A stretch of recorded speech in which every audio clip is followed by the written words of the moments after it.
Chapter 1. The Forgotten Heir. The Galactic Council chamber hummed with the murmurs of 100 species, their voices a discordant symphony of clicks, growls, and melodic tones. At the center of the vast, domed room stood Princess Lirra of the Valeth, her delicate silver-skinned frame dwarfed by the towering dignitaries around her. She was the last of her bloodline, a child ruler of a dying race.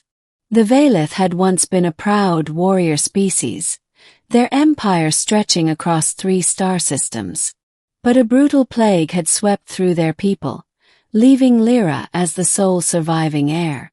Now, her planet was a shadow of its former glory, its resources dwindling, its military non-existent, and the council had gathered to decide its fate. Princess Lirra intoned High Arbiter Vrox, his massive reptilian form coiled around his podium. The Zorathi Dominion can no longer sustain itself. Your petition for aid has been reviewed and denied. A ripple of agreement passed through the chamber. Lirra's heart sank, but she kept her chin high. Arbiter Vrox, my people are not yet extinct. With medical aid and... Your people are irrelevant, interrupted Ambassador Krell of the Zorathi Dominion, his voice dripping with disdain. The Valeth have nothing to offer the galaxy. Your planet will be absorbed into the Zorathi Protectorate. Lirra's fists clenched. This was not aid, this was conquest. Is there no one who will stand with the Valeth? She asked, her voice small but steady. Silence. I will. The voice was deep, rough, and unmistakably human. All eyes turned to the far corner of the chamber, where a lone figure leaned against the wall, arms crossed. He was tall, broad-shouldered, his dark eyes sharp beneath a furrowed brow.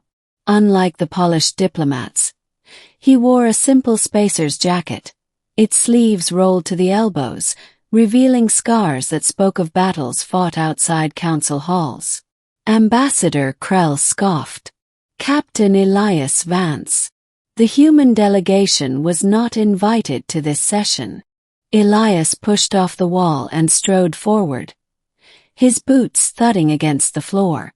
Yeah, well, I invited myself. He stopped beside Lirra, looking down at her with an unreadable expression. You've got guts, kid. Lirra blinked up at him. Humans were rare in the core systems. Too new, too unpredictable. And yet, this one had spoken for her when no one else would. Arbiter Vrox hissed. This changes nothing. The council's decision is final. Elias smirked. Funny. I thought the council was about diplomacy. But if you'd rather strong-arm a kid into surrendering her world. He shrugged. Guess that tells me all I need to know. Krell's mandibles twitched in irritation. What could humans possibly offer the Valeth? Elias glanced at Lirra. A choice. And in that moment, Lirra saw something in his eyes. Something the galaxy had long since stripped from her. Oh. Chapter 2. The Human's Gambit. Outside the chamber, Lirra turned to Elias, her tiny hands trembling. Why did you do that? Elias lit a cigarette, a filthy human habit, and exhaled smoke. Because I don't like bullies. But your people have no stake in this. Maybe not. He grinned. But I've got a ship, a crew, and a real bad habit of picking fights with empires. Lirra studied him. He was reckless, brash, possibly insane. And he was her only ally. Chapter 3. The Strength of the Small. The Zorathi moved quickly. Within days, their warships darkened Valetha's skies. But Elias was quicker.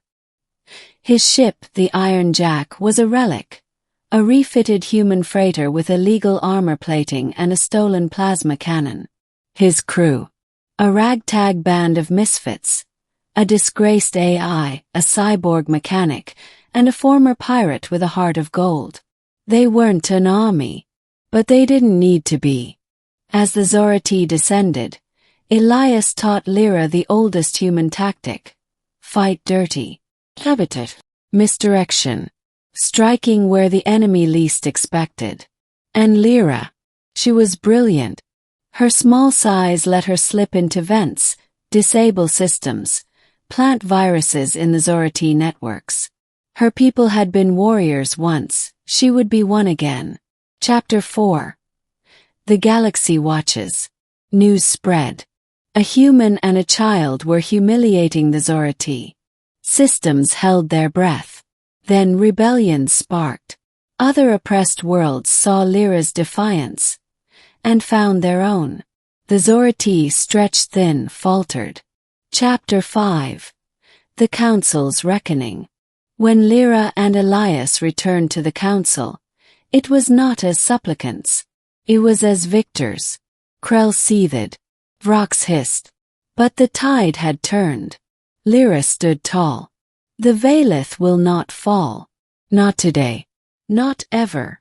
And this time. The galaxy listened. Epilogue. A new dawn. Years later, Lirra, now queen, stood on her palace balcony watching the stars. Elias, now her sworn protector, smirked beside her. Not bad for a kid, huh? She smiled. Not bad for a human. And somewhere in the vast, uncaring galaxy, a whisper grew. Never underestimate the small.